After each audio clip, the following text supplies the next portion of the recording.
शब्दस्मरणाने मनपूर्वक या ठिकाणी स्वागत करतो। मित्रो, आज खरं तर 3 कार्यक्रमाचा दुग्ध शर्करा योग या ठिकाणी घडून आलेला आहे। आज आपण या ठिकाणी समारंभ 10वी आणि 12वीच्या विद्यार्थ्यांना निरोप देण्यासाठी आम्ही सर्वजण या ठिकाणी जमलो। मित्रो, अशी पाखरे येते अनेक स्मृती ठेवून जाती, अशी पाखरे येते अनेक स्मृती ठेवून जाती, 2 दिसाची रंगत संगत 2 दिसाची नाती। तसंच काहीसं शाळा आणि विद्यार्थ्यांचं असतं। जूनच्या सुरुवातीला 15 जूनच्या नंतर तुम्ही पाखरासारखे आमच्या शाळेमध्ये येता। आमचं झाडही बहरलेलं असतं, त्या ठिकाणी तुम्ही तुमची घरटी बांधता, गुण्यागोविंदाने या ठिकाणी राहता, खेळता, उड्या मारता, नाचता, बागडता, अभ्यास करता। बऱ्याच वेळेस आम्ही तुमच्या पाठीवर कौतुकाची थाप देत असतो आणि कधी कधी पाठीमध्ये धपाटा देखील देत असतो।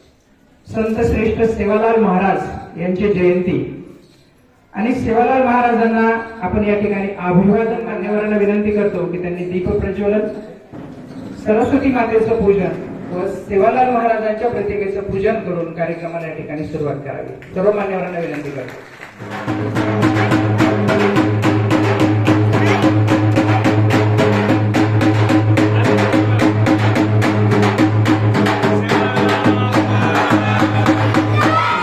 शाळा इटोली साईनगर तांडा चे मुख्याध्यापक श्री पुंड सर हे प्रतिमा पूजन करत आहेत, सरस्वती मातेच्या प्रतिमेचं पूजन या ठिकाणी करत आहेत। नाश करण्यासाठी आपल्याही जीवनामध्ये दिवा प्रज्वलित करावा लागतो। शाळा तेच काम करत असते।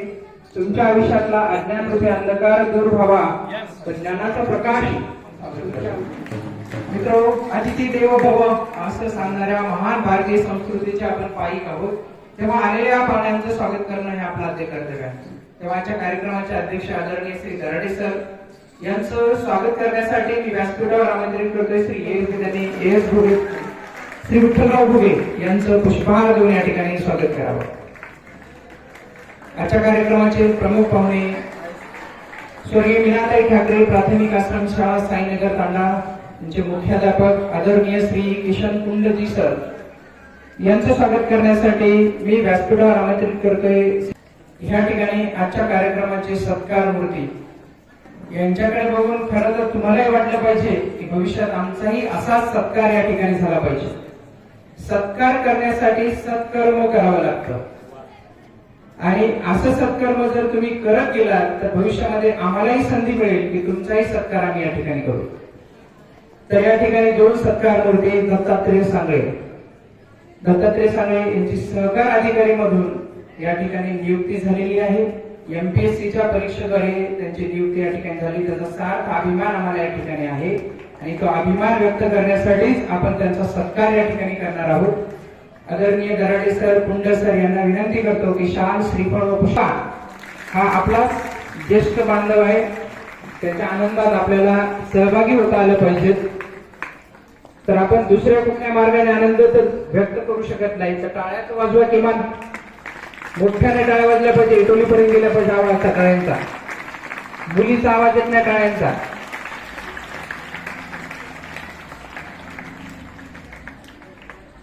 कदम कदम पे हारा हूं मैं, मेरी अकेली जीत हो तुम, मैंने लिखा जो अपने लिए वो सबसे प्यारा गीत हो तुम। शिक्षकाची खरी संपत्ती म्हणजे विद्यार्थी आहात आणि ज्यावेळेस एखादा विद्यार्थी मोठ्या पदावर जातो, नावलौकिक कमवतो, त्यावेळेस सगळ्यात अगोदर कॉलर टाईट कोणाची होत असेल तर ते शिक्षकाची होत असते आणि त्यामुळे नितीनचा आम्हाला सार्थ अभिमान आहे। यांच्यासारख्या अनेक विद्यार्थ्यांचं सिलेक्शन या ठिकाणी झालेलं आहे, परंतु आजच्या कार्यक्रमानिमित्त ते या ठिकाणी येऊ शकलेले नाहीत। भविष्यामध्ये अशा अनेक विद्यार्थ्यांना आपण या ठिकाणी आणणार आहोत। त्यानंतर नितीन चव्हाण यांचे आरोग्य सेवक म्हणून नुकतीच नियुक्ती झालेली आहे। नितीन चव्हाण यांचं देखील दराडे सर आणि सर्व मान्यवरांना विनंती करतो की त्यांनी शाल, श्रीफळ व पुष्पहार देऊन नितीनचा या ठिकाणी सत्कार करावा। Shri Pund sir, Shri Darade sir, Munde sir, Bhuse sir, Shri Vitthalrao, Shri Nagresh sir, Hake sir यांना विनंती करतो की त्यांनी नितीन चव्हाणचा या ठिकाणी यथोचित सत्कार करावा।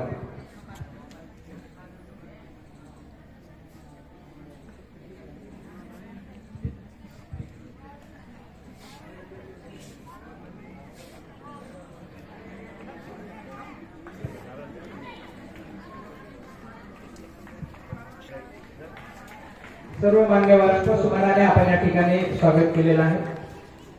ह्या पुष्पांचा सुगंध त्यांच्या आयुष्यामध्ये सदैव राहावा यासाठी आपण त्यांचं स्वागत गीत सुमनाने या ठिकाणी करणार आहोत. त्या मान्यवरांचं स्वागत गीत सुमनाने करण्यासाठी मी व्यासपीठावर आमंत्रित करतोय तेजस्विनी चांदणे. तेजस्विनी चांदणेला विनंती करतो की तिने व्यासपीठावर यावं, पाहुण्यांचं गीत सुमनाने या ठिकाणी स्वागत करावं.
मित्र, फमू शिंदे मराठवाड्याचे एक लाडके कवी, मराठवाड्याचेच नव्हे अखिल महाराष्ट्र ज्यांच्यावर प्रेम करतो.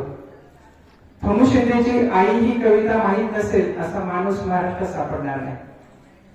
त्यांच्या आई या कवितेमध्ये जिथे जिथे आई येते तिथे तिथे शाळा ठेवण्याचा मोह मला कधीच आवडत नाही. कारण बाळाच्या आयुष्यामध्ये आईचं जे स्थान असतं तेच विद्यार्थ्याच्या जीवनामध्ये शाळेचं असतं असं मला वाटतं. फमू शिंदेच्या कवितेमधल्या ओळी आहेत. जत्रा पांगते पालं उठतात पोरक्या जमिनीत उमाळे दाटतात. जत्रा पांगते पालं उठतात पोरक्या जमिनीत उमाळे दाटतात. शाळा मनामनात तशीच जाते ठेवून काही. शाळा मनामनात तशीच जाते ठेवून काही. जीवाचं जीवालाच कळावं असं जाते देऊन काही. जीवाचं जीवाला कळावं असं देऊन जाते काही. मित्र हो, शाळा म्हणजे नुसत्या भिंती, त्यामध्ये डेस्क, त्यामधले बोर्ड एवढंच नाही, तर त्या ठिकाणी हाडा माणसाचे शिक्षक रूपी माणसं काम करतात. शिक्षकांना साथ देणारे शिक्षकेतर कर्मचारी त्या ठिकाणी काम करतात आणि सर्वजण तुमच्यासाठी राबत असतात. आणि ज्यावेळेस तुम्ही शाळेचा निरोप घेऊन जाता, ज्यावेळेस जत्रा पांगल्यानंतर ज्या जमिनीवर जत्रा भरलेली असते त्या जमिनीची जशी अवस्था होते तशीच अवस्था या शाळेची झालेली असते मित्र. आणि आजचा हा क्षण म्हणजे तोच क्षण आहे. आम्ही तुम्हाला या ठिकाणी निरोप देणार आहोत. त्या निरोपाच्या क्षणाला माझा देखील कंठ येते आणि थोडा दाटून येतो मित्र. कारण बघा, ज्यावेळेस आई मुलीला वाटे लावते तिचं लग्न ठरल्यानंतर, त्यावेळेस आई रडत असते, वडील रडत असतात. आजही आम्ही बऱ्याच वेळेस बघा तुम्हाला शिक्षा करतो, पण शिक्षा करण्याचा आमचा उद्देश नसतो. तुम्ही सुधारावे, तुम्ही चांगल्या मार्गाला लागावे. तुमच्या आई वडिलांनी आमच्यावर विश्वास टाकलेला असतो की ह्या मुलाला तुम्ही सुधारा, म्हणून आम्हाला तुम्हाला शिक्षा द्यावी लागते.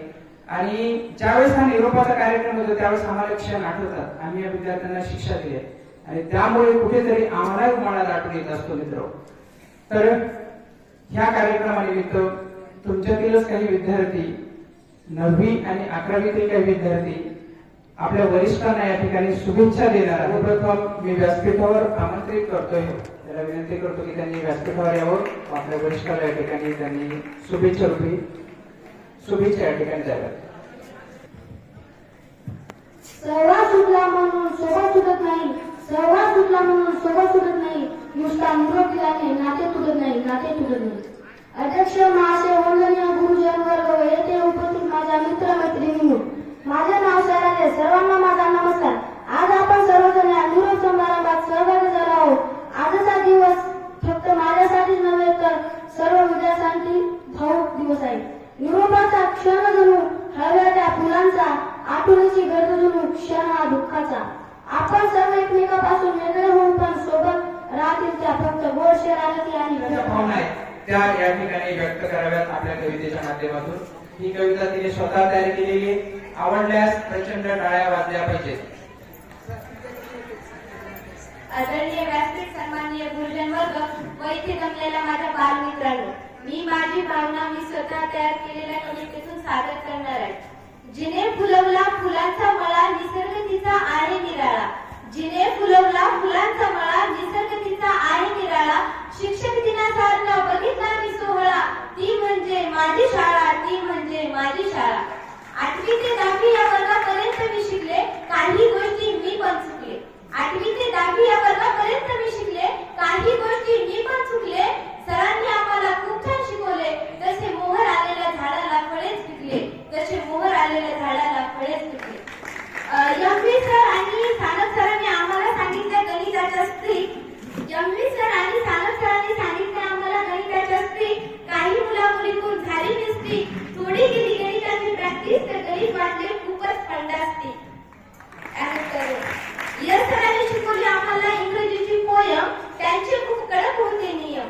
यश सरांनी आम्हाला शिकवली इंग्रजीची पोयम, त्यांचे खूप कडक होते नियम.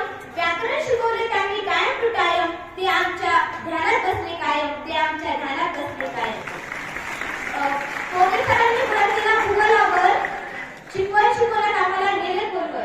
पोगे सरांनी भर दिला भूगोलावर, शिक्षण शिकवण्यात आम्हाला नेले खोलवर. त्यांनी शिकवल्याने विसरणार नाही जिंदगीभर, खोटं बोलत नाही खरोखर, खोटं बोलत नाही खरोखर. मुंडे सरांनी आम्हाला शिकवली हिंदी, वर्गामध्ये ओरडण्यावर त्यांनी आणली होती बंदी. मुंडे सरांनी आम्हाला शिकवली हिंदी, वर्गामध्ये ओरडण्यावर त्यांनी आणली होती बंदी. एकदा जर गलती झाली तर ते पुन्हा देत होते संधी. आता वाटते पुढे चालून ते भेटते का आम्हाला कधी, आता वाटते पुढे चालून भेटते का ते आम्हाला कधी. हिवरकर सरांनी आम्हाला शिकवली मराठी इतिहास, ते पण खूप खास. हिवरकर सरांनी आम्हाला शिकवले मराठी इतिहास, ते पण खूप खास. त्यांनी शिकवले व्याकरणातील समास, आता वाटते पुढे चालून ते असते का आमच्या आसपास, असते का आमच्या आसपास. महाजन सरांनी शिकवला धडा, तो म्हणजे हिट. महाजन सरांनी शिकवला धडा, तो म्हणजे हिट. ते म्हणाले NSCR म्हणजे मीठ. ते म्हणाले वर्गामध्ये लक्ष द्या नीट, आणि हे सर्व तुमच्या डोक्यात करा फिट. त्यानंतर राठोड सरांनी आम्हाला शिकवले वेगवेगळे खेळ, आम्हाला वाटायचं केव्हा खेळू कधी वाजेल बेल. राठोड सरांनी आम्हाला शिकवले वेगवेगळे खेळ, आम्हाला वाटायचं केव्हा खेळू कधी वाजेल बेल. त्यांनी सगळ्यात अगोदर कोण खेळणाऱ्याचा लावला त्यांनी मेळ, आता वाटतं त्याच्यासोबत खेळायला मिळेल का आम्हाला वेळ, मिळेल का आम्हाला वेळ. यानंतर मुख्याध्यापकांची बारी, त्यांनी पार पाडली जिम्मेदारी. यानंतर मुख्याध्यापकांची बारी, त्यांनी पार पाडली जिम्मेदारी. त्यांना आवडतात मुले मुले सारी, दराडी सर म्हणजे लय भारी, दराडी सर म्हणजे लय भारी. विमान उडते आकाशी, आवाज येतो कानाशी. विमान उडते आकाशी, आवाज येतो कानाशी. आणि तुम्हा सर्वांना सोडून जाताना दुःख होते माझ्या मनाशी, दुःख होते माझ्या मनाशी. धन्यवाद. माझी काही चूक झाली असेल तर सॉरी. अतिशय सुंदर संध्या भुगे, खरंच आपल्या शाळेचं नाव लौकिक ती पुढे भविष्यामध्ये करणार आहे. कवयित्री म्हणून तिला आजच आम्ही सर्वजण तिला शुभेच्छा देतोय की ती महाराष्ट्राची कवयित्री म्हणून महाराष्ट्राच्या पटलावर तिचं नाव कोरलं जावं. मित्र, यानंतर आपले मनोगत व्यक्त करण्यासाठी मी व्यासपीठावर आमंत्रित करतोय.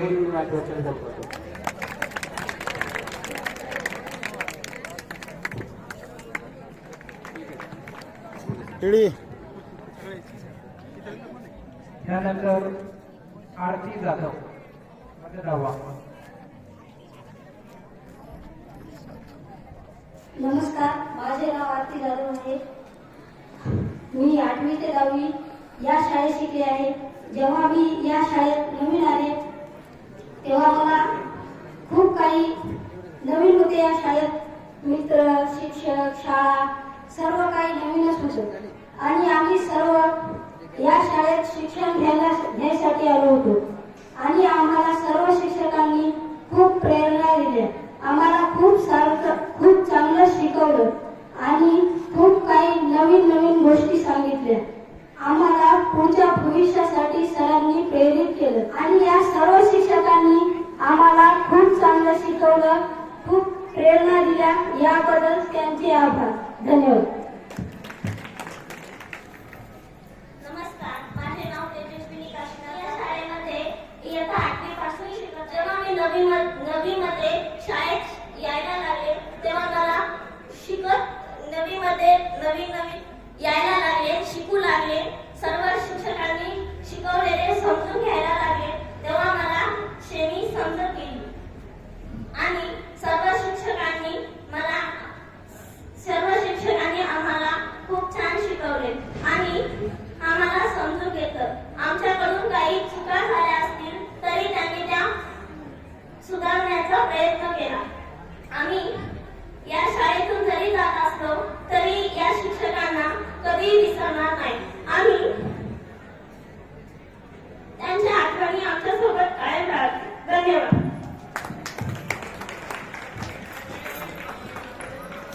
तिचं टाळ्यावाजून कौतुक करूया आपण. तिला तिच्या भावना आवडतात. त्यानंतर रामेश्वर मुटकुळे. मी प्रथम इयत्ता 8वी मध्ये आलो. माझे आई वडील म्हणत होते की तू काहीतरी बनव, म्हणजे असं तू काहीतरी करून दाखव. व माझे पप्पा म्हणले की आयुष्यात जर काही बनायचं असेल तर कष्ट व मेहनत करावी लागते व प्रयत्न सतत चालू ठेव म्हटले. आणि त्यानंतर जर म्हणतात ना सर की अपयश यशाची पहिली पायरी होय, तर येऊ द्या ना, एकदा नसता दोनदा अपयश होऊ द्या, तिसऱ्या वेळेस नक्कीच यश मिळेल. एवढं बोलून माझे 2 शब्द संपवतो. त्यानंतर कुमारी जयश्री आडे. नमस्कार, माझे नाव जयश्री गजानन आले. आजच्या कार्यक्रमाचे अध्यक्ष तसेच प्रमुख पाहुणे समोर बसलेले माझे मित्र आणि मैत्रिणींनो, मी या शाळेमध्ये प्रथम जेव्हा ऍडमिशन करायला आले तेव्हा माझा ऍडमिशन मला असं विचार होतं की आता इथे एवढे मोठे सर हे मला जर एखादे क्वेश्चन विचारतील तर मी त्यांना काय सांगू. जर त्यांनी मला एखादं वेगळंच क्वेश्चन विचारलं त्याचा आन्सर जर मला नाही आला तर मी काय करू. अशा माझ्या मनात खूप अडचण आमच्या क्लासमध्ये आले. तर या सरांनी सगळ्या विद्यार्थ्यांना विचारले की तुम्हाला एबीसीडी येते का. तर सगळ्या विद्यार्थ्यांना सांगते सर एबीसीडी किती सोपी आहे, आम्हाला तर येणारच. सर म्हणे खरंच. मग विद्यार्थी म्हणले हो. मग सरांनी एबीसीडी विचारली तर तुम्हाला विश्वास होणार नाही की अर्ध्यापेक्षा जास्त विद्यार्थ्यांची एबीसीडी चुकली होती. म्हणजे माझा सांगायचा उद्देश आहे जर तुम्हाला कोणती गोष्ट जर येत नसेल तर ते आम्हाला येते म्हणून तुम्ही असं चुकीचं सांगत जाऊ नका. जेव्हा 9वीला आम्ही पहिल्यांदा शाळेमध्ये आलो तेव्हा नवीन मैत्रिणी, नवीन मित्र मैत्रिणी आम्हाला भेटले. आम्ही त्यांना त्यांची नावं विचारली. तर आम्हाला या शाळेमध्ये सगळ्या सरांनी खूप छान म्हणून मी सगळ्यांना हे सांगते की तुम्ही जरी शाळा सोडून गेले तरी तुमच्या आठवणी इथून कायमच्या स्वरूपी जाणार नाही. एवढे बोलून मी माझे 2 शब्द संपविते. जय हिंद, जय भारत. आदरणीय व्यासपीठावर विराजमान प्रमुख पाहुणे, अध्यक्ष व तसेच गुरुजन वर्ग आणि माझ्या समोर बसलेले मित्र आणि मैत्रिणी, एवढी उत्सुकता लागली होती की ही शाळा कशी आहे, या शाळेची नेमके वैशिष्ट्य काय. आम्ही बरेच जणांकडून ऐकलेले आहे कारण या शाळेतील खूप विद्यार्थी येत होते, खूप यश मिळाले, त्यांना खूप प्रयत्न करून ते इथून यश प्राप्त केलेले. जेव्हा मी इथं शाळेत आलो तेव्हा शाळेमध्ये क्लास चालू होते. मला खूप घबराहट होत होती कारण मी याच्या आधी कोणत्या हॉस्टेलवर राहिलेलं नाही आणि काहीच नाही. त्यामुळे जेव्हा मी इथं आलो तेव्हा सगळे बाकीचे मग 2 दिवसात पोरं आले, त्याच्यासोबत माझी ओळख झाली. तेव्हापासून मी शाळेमध्ये जायला सुरुवात केलो. तर आपल्या शाळेचे जे वसतिगृह अध्यक्ष आहेत त्यांच्या त्यांच्यावर खूप जास्त विद्यार्थ्यांनी म्हणजे जास्तीत जास्त 200 विद्यार्थ्यांची त्यांच्यावर जिम्मेदारी आहे आणि ते त्यांची जिम्मेदारी खूप अतिशय चांगल्या रीतीने पार पाडतात. आहे परत तसंच करतात, ते हुशार आहे, खूप हुशार आहे, तुले येते. मग तसे त्याला काय करतात, झाडावर नेऊन घालतात. मग ते काय करते, ते झाडावर गेला तेव्हा वाटते आपल्याला तर खूपच येते, आपल्याला काहीच पुस्तक उघडायची गरज नाही, अभ्यास करायची गरज नाही. मग ते तसं काहीच करत नाही. मग जेव्हा त्याचा रिझल्ट लागतो किंवा त्याला वाटते आता आपला तर पहिला नंबर येणार, कारण पोरं म्हणतात आपल्याला तू तर लयच हुशार आहे.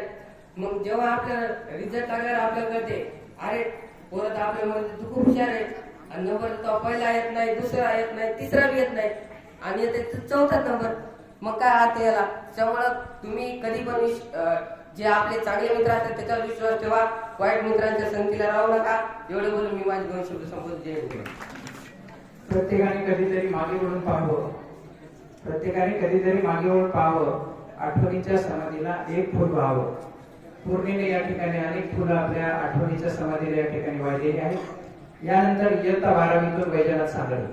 दुनिया में खुलना मिलना पहचान बनाना ठीक है, मगर पहले जरा खुद से खुद की पहचान रहे तो अच्छा है.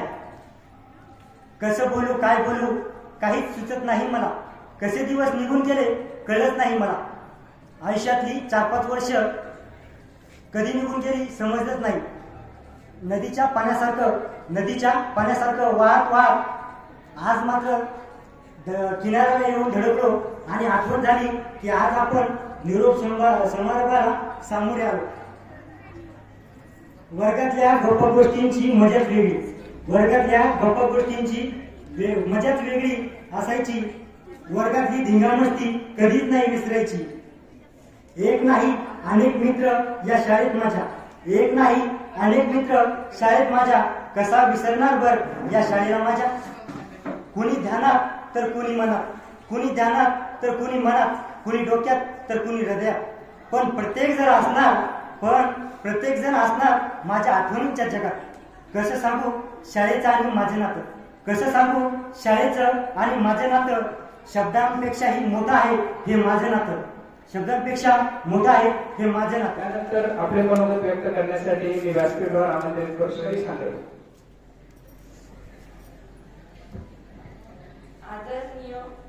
आदरणीय शिक्षक आणि माझे मित्र मैत्रिणींनो, आज आपण सर्व निरोप समारंभासाठी एकत्रित आलो आहोत.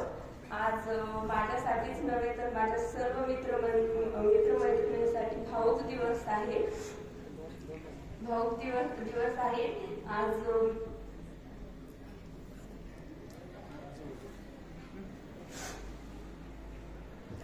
माझा या स्टेजवर येण्याचा पहिला आणि शेवटचा हा चान्स आहे, कारण की या 5 वर्षात पहिल्यांदा मी या स्टेजवर आले, त्यामुळे थोडंसं भीती वाटत आहे.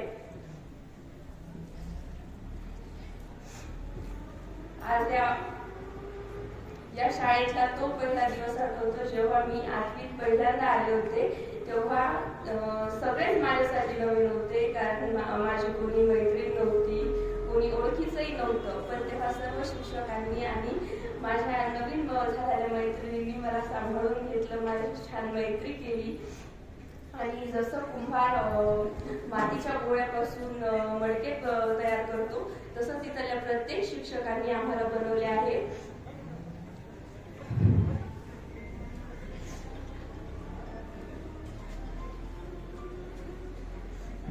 धन्यवाद. 12वी विज्ञान सानिका सावळे. 12वी विज्ञान. आदरणीय प्राचार्य, आदरणीय शिक्षक वर्ग व तसेच माझ्या समोर बसलेले माझे प्रिय मित्र आणि मैत्रिणींनो, आज आपण सर्व इथे 10वी व 12वी यांना निरोप देण्याचा कार्यक्रम ठेवलेला आहे. तरी निरोप ठेवण्याचा आपल्याला या शाळेतून खूप काही सरांनी शिकवलं. नुसतं पुस्तकी ज्ञान न देता प्रामाणिकपणा, शिस्तबद्ध व जगात कसं वावरायचं यांचेही धडे त्यांनी दिले. आणि खूप काही अशा या शाळेतून आपल्याला आठवणी सोबत मिळून खेळायच्या आहेत. कार्तिक संदीप सांगळे. आज आपल्या शाळेत निरोप समारंभाचा कार्यक्रम आयोजित करण्यात आला आहे. त्याच्यामुळे आपण सर्वजण इथे जमलेलो आहोत. मी इयत्ता 8वी पासून या शाळेत ऍडमिशन घेतले होते. तर पहिले 8वी मध्ये कोरोनाच्या काळात आम्ही काही शाळा केली नाही म्हणून ऑनलाईन क्लास करायचो. प्रोफेसर ऑनलाईन क्लास घ्यायचे आमचे, पण आम्ही कधी कधी ते ऑनलाईन क्लास करत नव्हतो. कारण मोबाईल जवळ असल्यावर काय क्लास तर करावं वाटत नव्हतं. काही त्याच्यात गेम खेळायचे, काहीतरी खोड्या करायच्या. तशा काही आठवणी आमच्या शाळेशी जुडलेल्या आहेत. त्याच्यानंतर मग 9वी पण आम्ही शाळेत शिकलो. आमच्या खूप आठवणी या शाळेत घडलेल्या आहेत आणि त्या कधी जीवनात मी विसरणार पण नाही. प्रत्येक सरांनी कधी असं प्रामाणिकपणे आम्हाला शिकवले.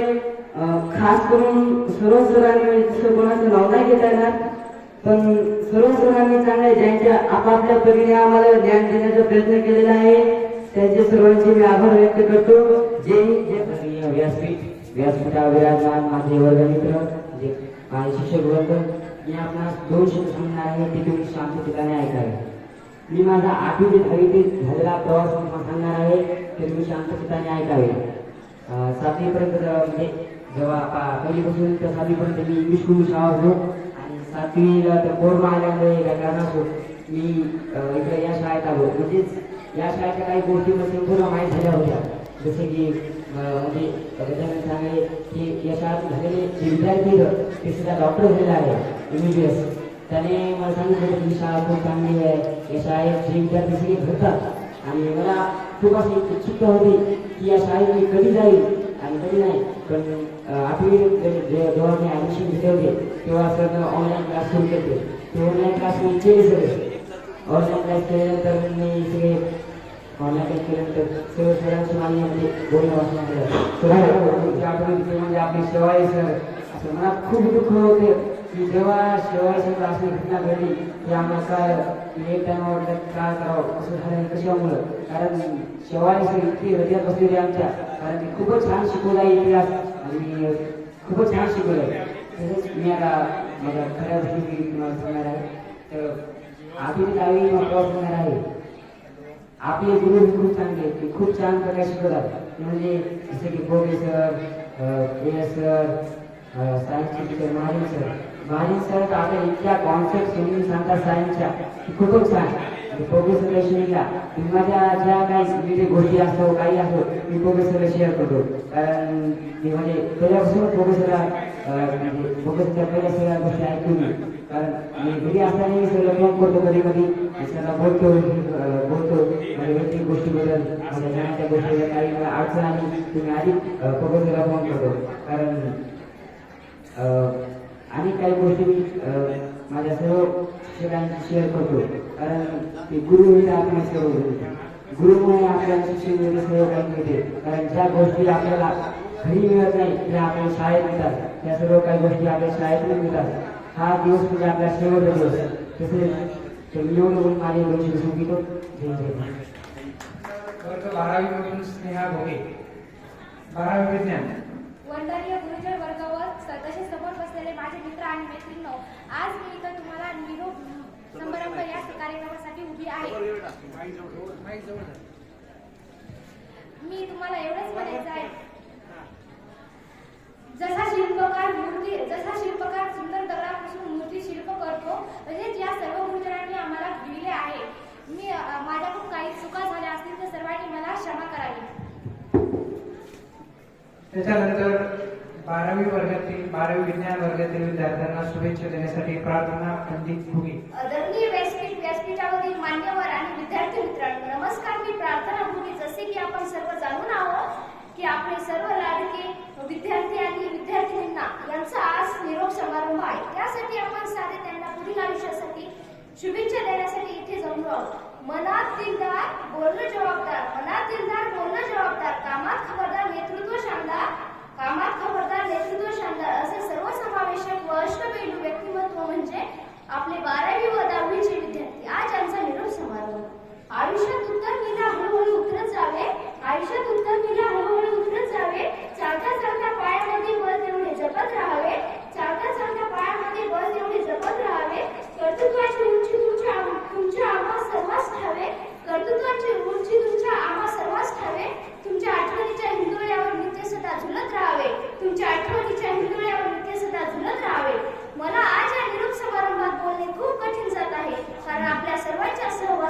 व आपल्या मनाप्रमाणे राहणाऱ्या ह्या सर्व माझ्या बहिणींना व भावांना निरोप देणे हे खूप कठीण काम आहे. तसेच मी या माझ्या बहिणींसोबत अनेक वर्षापासून वावरत आले आहे, पण त्यांनी आम्हाला कधीच उलटी बोलून किंवा रागावून आमचे कधीच मन दुखविले नाही.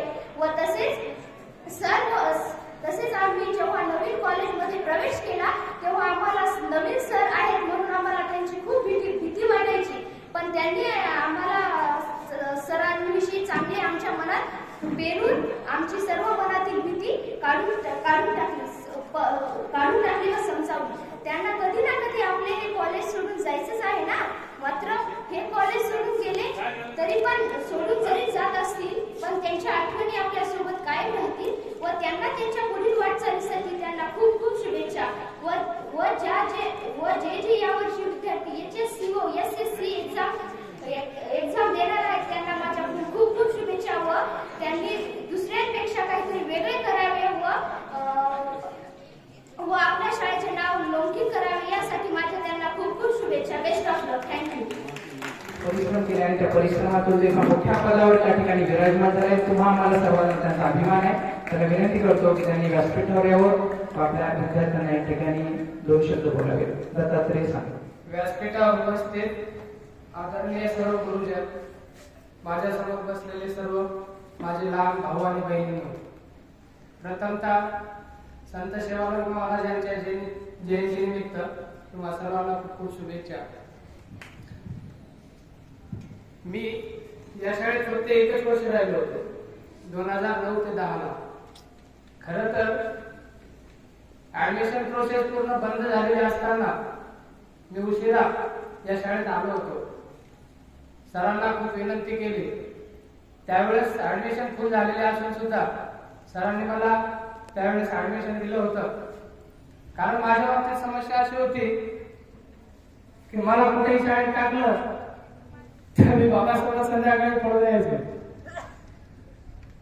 तर त्यामुळं इटोली टाकण्याचा उद्देश असा होता की गावातले भरपूर मुलं होते, त्यामुळे इथं सगळ्या मुलांच्या सोबत करणे असं वातावरण पण होतं. आणि उशिरा ऍडमिशन दिलं आणि त्यानंतर मी इथं राहायला लागलो आणि तिथूनच पुढे मी गावाच्या बाहेर कुठेतरी शाळेत राहण्याचं माझं एक सेटअप झालं. सर, ते व्यासपीठ मला उपलब्ध करून देण्यासाठी खरंच खूप धन्यवाद. कारण माझ्या वडिलांचे बाळगलेलं स्वप्न होतं की याला शिकवायचंय, काहीतरी बनवायचंय. त्याचं कारण असं होतं, माझे चुलत भाऊ, माझ्या प्रत्येक काकांचा एक मुलगा गव्हर्नमेंट जॉबला लागलेला होता. बाबांना वाटायचं आपला मोठा मुलगा एवढा शिक्षणात नाही तर कमीत कमी याला तरी शिकवलं पाहिजे. आणि समस्या अशी होती की मी कुठे राहायलाच तयार नव्हतो. त्याचा राग करून बाबांनी मला खूप मारलं, खूप नसनस केलं आपल्या भाषेत सांगायचं तर. पण त्यानंतर इटोली पासून मी इथं राहायला लागलो. त्यासाठी काय करायचं तर माझं स्वप्न अगोदर पासून होतं, लहानपणापासून जसं मला समजत होतं तसं मला वाटायचं की आपल्याला अधिकारी बनायचंय. त्यामुळे माझं टार्गेट फिक्स होतं की आपल्याला स्पर्धा परीक्षा करून अधिकारी बनायचंय, हे लहानपणापासून ठरलेलं. तर माझी इच्छा होती की पदवीला 11वी-12वी झाल्यानंतर फर्ग्युसन कॉलेज किंवा SP कॉलेज पुणेमध्ये ऍडमिशन घेऊन फुल टाइम प्रिपरेशन करण्याची इच्छा होती. परंतु बाबा शिक्षित होते, त्यांना असं वाटायचं की स्पर्धा परीक्षा हे एक जुगार असण्यासारखे, कदाचित त्याच्यात जर यश नाही आलं तर आपल्याकडे एक प्लॅन B असला पाहिजे. तर ते शिक्षित असल्यामुळे त्यांनी मला ते करायला लावलं, माझी इच्छा नसताना. त्यामुळे मी कृषी अभियांत्रिकीला ऍडमिशन घेतलं BTech ला. तर माझं पदवीचं शिक्षण महात्मा फुले कृषी विद्यापीठ राहुरीतून झालं. 19 ला मी पास आउट झालो. 19 नंतर मी पुण्यात स्थायिक झालो MPSC चा अभ्यास करण्यासाठी.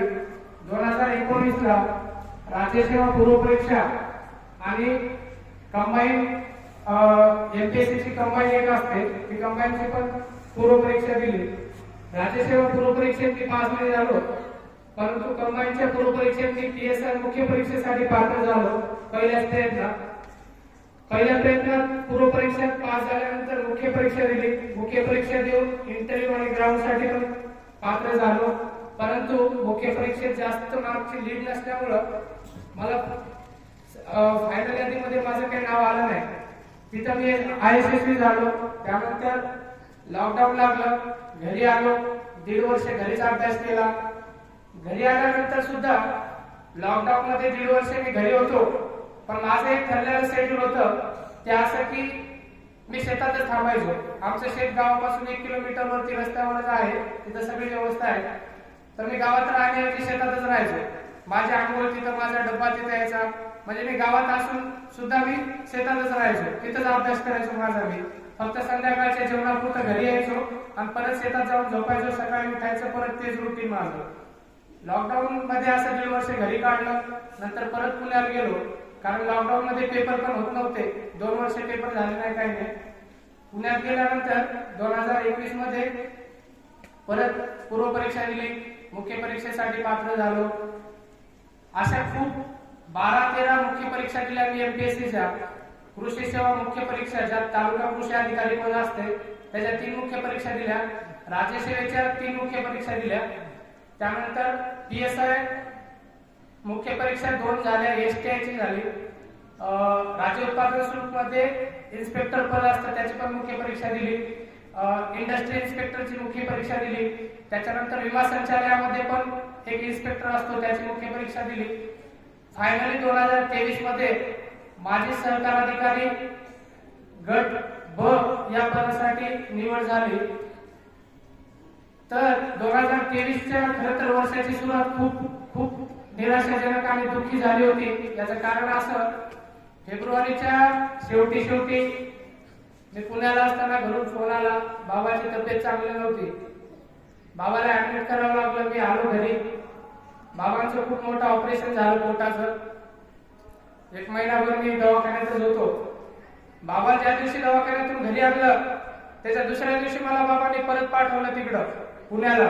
म्हणे तू जा, तुझा अभ्यास कर, तू यशस्वी झालास तर या दुःखाची मला काहीच पर्वा पडणार नाहीये. तू यशस्वी झाला तेवढ्यातच माझं समाधान राहिलं. मी कदाचित त्याच्यापेक्षा जास्त जगेल. तू यशस्वी झाला तेच समाधान मला मिळेल. त्यामुळे तू जा. मी गेलो, अभ्यास केला. ज्यावेळेस मी लायब्ररी जायचो, आता पुण्यात काय असतंय, पुण्यामध्ये ना सकाळी 8 ते रात्री 11-12 पर्यंत मुलं अभ्यास करतात. सकाळी गेल्यानंतर अभ्यासात बसायचं. कधी बाबाचे ते ऑपरेशन ते झाल्याचं सगळं दवाखान्यातलं पूर्ण चित्र मनात बसलं होतं ना, ते असं आठवलं की रडायला यायचं. माझ्या साईडच्या वेळेस तू का रडतोय म्हणून. पण ती त्यांना काही लोकांना सांगण्यात काही हे नसतं, ते आपलं आपण बघायचं. संध्याकाळी रूमवर आल्यानंतर एकदा ढसाढसा मी रडून घ्यायचो आणि मोकळं करायचो मन, जेणेकरून हे सगळं विसरून जाऊन आपल्या जे दुःख मिळालं होतं तीच प्रेरणा मिळून आपण जास्त उमेदीने अभ्यास करू असं वाटायचं. आणि ते केलं पण.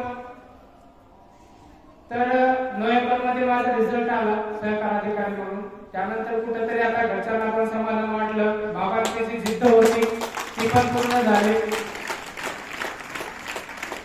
परंतु मला हे सांगायचंय, जरी मी यशस्वी झालो असलो तरी पूर्णतः यशस्वी नाही झालो. कारण माझं पहिल्यापासून एक ध्येय होतं की मला उपजिल्हा अधिकारी किंवा तहसीलदार बनायचं. आणि ते गट अ चं पद आहे. क्लास 1 झाल्याशिवाय मी तो प्रवास सोडणार नाहीये. इथून अजून 2-3 वर्ष बी लागले तरी पण माझा प्रवास चालूच राहणार आहे. आणि ते पद घेतल्याशिवाय मी स्वस्थ बसणार नाहीये. तर थोडस परीक्षा पद्धतीविषयी समजावून सांगतो. एमपीएससी 2 प्रकारच्या परीक्षा घेते. एक असते राज्यसेवा, एक असते कंबाईंड ग्रुप बी आणि ग्रुप सी.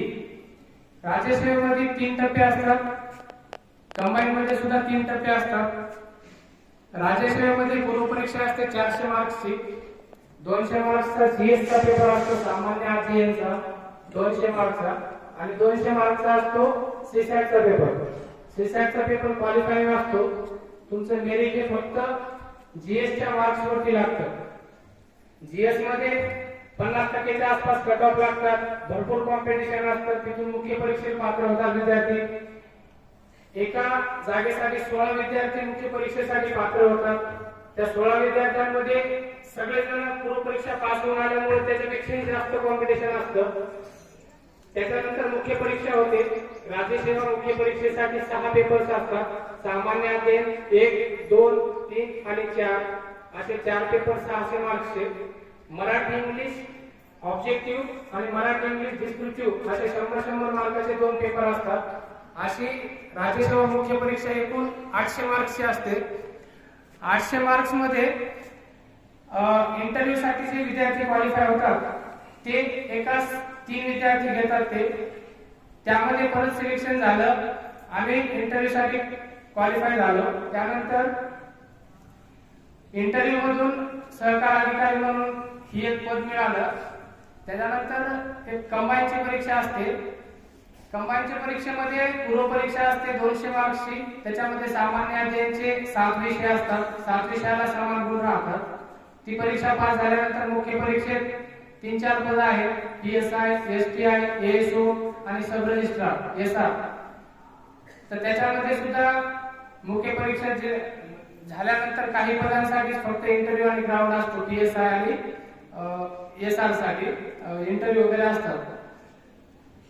तर मला तुम्हाला हे सांगायचं आहे की आता तुमचा एक करिअर ठरवण्याचा मोड आलेला आहे.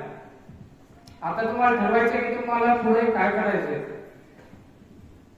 आता तुम्ही एक करायला पाहिजे, इथून पुढं तुमच्यापेक्षा 3-4 वर्षांनी मोठे असणारे काही मित्र बनवा. याचं कारण असं की आता जे तुमच्या लेवलचे मित्र आहेत, तुमच्या वयाचे, कदाचित ते तुम्हाला मार्गदर्शन नाही करू शकणार. त्यामुळे तुम्ही तुमच्यापेक्षा जर 3-4 वर्षांनी मोठे मित्र बनवले तर ते तुम्हाला पुढे काय करायचंय, आणि मित्र असे नका बनवू. गावामध्ये तुम्हाला खूप जण भेटतील, पण तुम्हाला काय करायचंय आणि त्या क्षेत्रात त्या व्यक्तीला माहिती आहे का, तर तसे तुम्ही मित्र बनवा. ते तुम्हाला मार्गदर्शन करतील, योग्य दिशा दाखवतील. आणि जसं मी पण प्लॅन बी ठेवला होता तसं तुम्ही पण एक काहीतरी प्लॅन बी ठेवा. व्होकेशनल डिग्रीला ऍडमिशन घ्या, स्पर्धा परीक्षा पण ठेवा. MPSC मधून परीक्षा पास होऊन जे अधिकारी बनून येतात ना विद्यार्थी, त्यातले 95% विद्यार्थी हे शेतकऱ्याचे मुलं असतात, आपल्यासारखे अशा शाळेत बसलेले. कारण या मुलांचं मोटिवेशन खूप जास्त हे असतं, कारण त्यांनी कष्टाचे हे सगळं पाहिलेलं असतं, त्यांना जाण असते त्याची. त्यामुळे तुम्ही पण त्या कष्टाची जाण ठेवा आई वडिलांच्या, आणि काहीतरी बनायचंय हे ठरवून मेहनती लागा. तुम्ही पुढचे 5 वर्ष भूमिगत व्हा, स्वतःसाठी वेळ द्या. मित्र, फॅमिली हे सगळं सोडून द्या. मागच्या 7 ते 8 वर्षामध्ये मी कोणाच्याच लग्नाला गेलो नाही. मला वाटतं 16ला काहीतरी माझ्या चुलत भावाचं लग्न झालं. त्याच्यानंतर ते सोडलं तर मी एकाही लग्नाला आठवत राहिलेलो नाहीये. मी गावाकडे जरी आलो ना तर घरी आणि घरातून शेती एवढंच माझे असायचं. गावात पण कुठेच फिरायचं नाही. पण आज ते माणसं म्हणतात की अरे तू थांबा, म्हणजे कुठे फिरायचा नाही. गावाकडून मुलं सुट्टीवर आल्यानंतर आठवडाभर इकडे तिकडे गावात फिरतात, पण तू फिरायचा नाही. आणि तू फिरला नाही त्याचं तू चीज करून दाखवले. कारण तू जर फिरला असता, कारण गावातले मुलं वाईट असतात असं मी म्हणत नाही, पण नक्कीच मी हे सांगू शकतो की तुमच्या करिअरला थोडस डायव्हर्ट होऊ शकतं. तुमचं गावात एकदा मन रमलं ना तर तुम्ही बाहेर नाही राहू शकणार. सारखं महिन्याला 1.5 महिन्याला तुम्ही गावाकडे राहा. आणि असं जर तुम्ही सारखं येत राहिले ना तर तुमचं जे सातत्य तुटतं, आणि तुम्ही गॅप पडला की ते मागचे विसरून जाता. त्यामुळे तसं न करता तुम्ही त्या 5 वर्ष एकाच फेज मध्ये राहायचं. तुम्हाला पुढचं काय करायचंय, भूमिगत व्हा, क्वारंटाईन व्हा. कारण पुढचे 5 वर्ष तुम्हाला पुढचे 50 वर्ष सुट्टी घेऊ शकतात. तर त्याबद्दल तुम्ही खरंच कळकळीने विचार करा. आणि तुम्हाला जे समस्या येतात, तुम्ही असं म्हणू नका की माझ्या आई वडिलांची परिस्थिती खूप गरीब आहे, पैसे नाहीत त्यांच्याकडे लावण्यासाठी. हे तुमचे कारण असतात. तुम्ही जर शिकायची इच्छा ठेवली ना ते तिकडे काही पण करून तुम्हाला पैसे लावतील एवढं मी सांगतो. कारण माझ्या आई वडिलांकडे पण काही खूप पैसे नव्हते, पण त्यांना माहित होतं हा मुलगा याला काहीतरी येतं शाळेत, याला शिकवलं पाहिजे. त्यांनी मला शाळेत पैशाला काही कमी पडू नये म्हणून अगोदरच पैसे घेऊन ठेवायचे कोणाकडून तरी कर्जाने, व्याजाने पैसे आणून ठेवायचे. आणि मला तिकडे महिन्याच्या महिन्या लागले की मला 1 तारखेला त्यांनी पैसे पाठवायचे.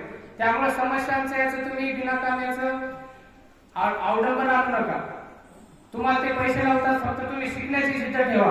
तुम्ही त्यांना काहीतरी दाखवा, रिझल्ट तुम्ही जे करताय ते त्यांना दाखवा. याच्यापासून प्रेरणा घेऊन ते तुम्हाला किती पण पैसे लावते. आणि आता तुम्ही ज्या वयात आहेत त्याच्यामध्ये खूप डिस्ट्रॅक्शन होऊ शकतं. तुम्हाला ज्या काही चांगल्या वाईट सवयी लागणार आहेत ना तर त्या इथून पुढे 2-3 वर्षात लागणार आहेत. जसं की सगळ्यात मोठी सवय लागू शकते तुम्हाला व्यसन. तर कृपया करून कोणी व्यसनाच्या आहारी जाऊ नका. कारण का आता तुम्हाला समजत नाही की हे व्यसन केल्याने काय होऊ शकतं, परंतु ज्यावेळेस तुम्हाला समजेल की याने काय होऊ शकतं त्यावेळेस तुम्ही किती जरी ठरवलं ना या व्यसनातून बाहेर पडायचे तर तुम्ही तेव्हा पडू शकणार नाही, कारण त्याची तुम्हाला ऍडिक्शन लागलेलं राहते. त्यामुळे व्यसनापासून दूर राहा. मोबाईलचा सोशल मीडियाचा वापर खरं तर तुम्ही सगळेच करत असतात. इथं पण खूप जण असे आहेत की चोरून मोबाईल वापरतच असतील. कृपया ते इंस्टाग्राम, फेसबुक, व्हॉट्सअप ह्याच्यापासून स्वतः दूर ठेवा. कारण त्याच्यामध्ये ना तुम्ही असा विचार करता की आपण फक्त 5 मिनिट बघू आणि 5 मिनिटानंतर मोबाईल साईडला ठेवू. मला पण माहिती आहे, मी पण वापरतो, असं नाही तुमच्यापासून आहे. पण आता माझं काहीतरी झालंय त्यामुळं तुम्हाला सांगतोय. तुम्ही 5 मिनिटात म्हणून घेता पण तुम्ही स्वतः विचार करा तुम्ही 2 तास ठेवता का मोबाईल. कारण ती 30 सेकंदाची जी रील्स असते ती रील्स तुम्हाला अजून नवीन काहीतरी हे देते. त्यामुळे सारखं तुमचं चेंज होतं. हा घ्या स्क्रोल करता तुम्ही सारखं. त्यामुळे मोबाईलचा वापर कृपया करू नका. मोबाईलचा खूप चांगला वापर सुद्धा करता येतो. त्याचा तुम्ही नॉलेज गेन करण्यासाठी मोबाईल वापरू शकता ना. आणि मी हे सांगतो तुम्ही जेव्हा स्पर्धा परीक्षा किंवा दुसरं कोणतंही क्षेत्र निवडसाल तर तुम्ही काय नाही ध्यानात ठेवा की तुम्हाला नॉलेज गेन करायचंय. कारण नॉलेज गेन केलं ना, हे मी जे स्पर्धा परीक्षेचे पुस्तकं वाचतो हे कदाचित मला स्पर्धा परीक्षा पास होण्यापुरते ठीक आहे, पण मला जे आता नॉलेज झालेलं आहे कदाचित हे मला आयुष्यभर कामा पडेल.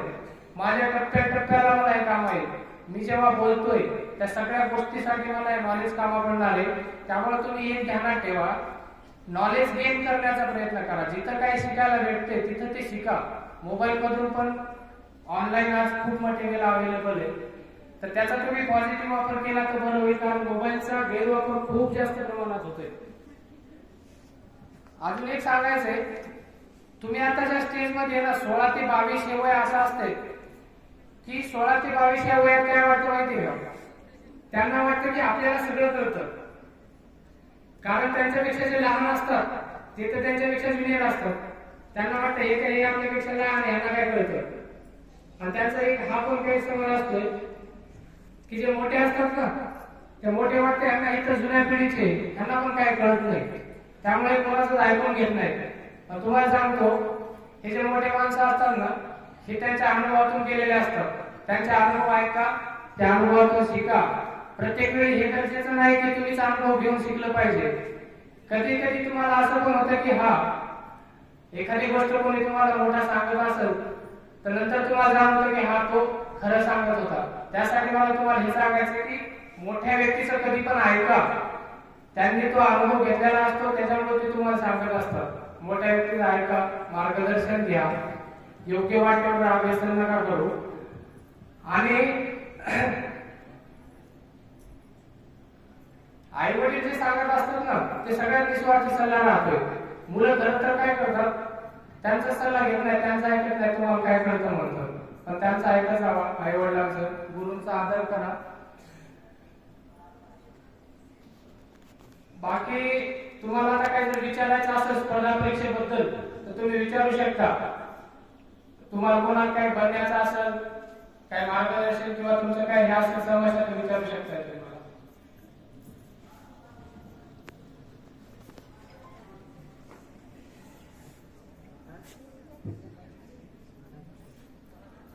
पुन्हा एकदा 11वी, 12वी, 10वी हे विद्यार्थी भविष्यात चांगले यशस्वी व्हावे. सर्व विद्यार्थ्यांना खूप खूप शुभेच्छा. विशेषतः 10वी आणि 12वीच्या विद्यार्थ्यांचा निरोप समारंभ आहे, त्याबद्दल त्यांना त्यांच्या उज्ज्वल भविष्यासाठी खूप खूप शुभेच्छा. थँक्यू. शाळेने जो सन्मान केला त्याबद्दल शाळेचे खूप खूप खूप धन्यवाद. Thank you sir. शुभेच्छा संदेश देण्यासाठी आपले लाडके वकील अधीक्षक Shri L V Nagare sir यांना विनंती करतो की त्यांनी विद्यार्थ्यांना शुभेच्छा संदेश या ठिकाणी द्यावा. Shri L V Nagare sir.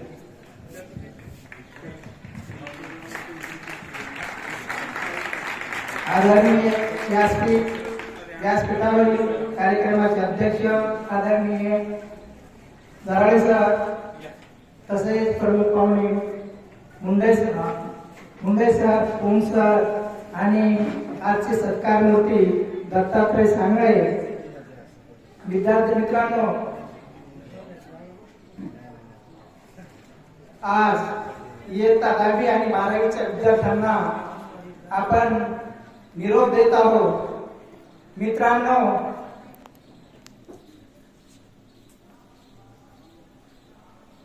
या घरट्यातून पिले उडावी, घेऊन दिव्य शक्ती आकाशाला झेप असावी आणि आपली उंबरठ्यावर भक्ती आकांक्षाचे पंख असावे, आकांक्षाचे पंख असावे आणि अथांग सागराची दूरदृष्टी. विद्यार्थी मित्रांनो, बोलायचंय भरपूर, आपल्याकडे वेळ नाही आणि बोलणारे भरपूर आहे.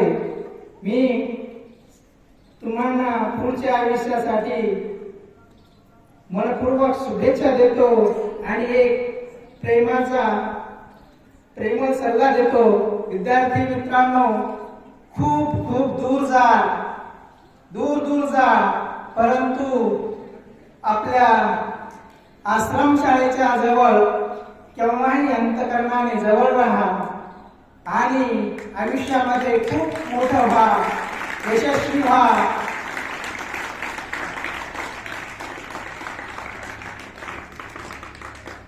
मुलगी सासरी जाताना जेव्हा माहेरातून निघते तेव्हा प्रत्येक मुलीच्या वडिलांच्या डोळ्यात पाणी आल्याशिवाय राहत नाही. तसा खरंच तुम्हाला निरोप देताना डोळे पाणावले आम्हा सर्वांसहित आदरणीय दराळे सरांसाठी. तर विद्यार्थी मित्रांनो, खूप मोठं व्हा आणि आयुष्यामध्ये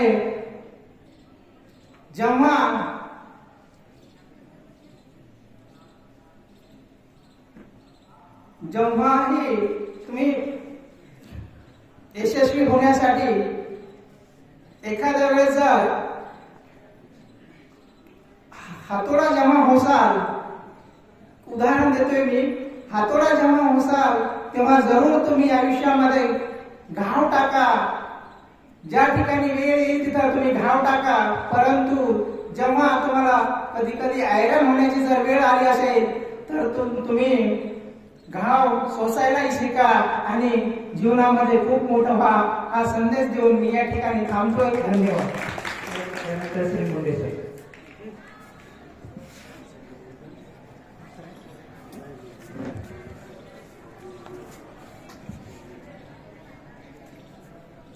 आजच्या या निरोप संभ्रमाच्या कार्यक्रमाचे अध्यक्ष आपले सन्माननीय प्राचार्य रमेशराव दराळे सर, आजचे व्यासपीठावरील सर्व प्रमुख पाहुणे आणि आजच जो काही दुःख शर्करा योगायोग आहे, बंजारा समाजाला कुलदैवत राजाधिराज महान शुरवर सेवालाल महाराज येनूर जयंती आणि येनूर जयंती निमित्त भारतेला सारी गोर भाई ऊन कळचेर काटे कंती सेवा शुभेच्छा.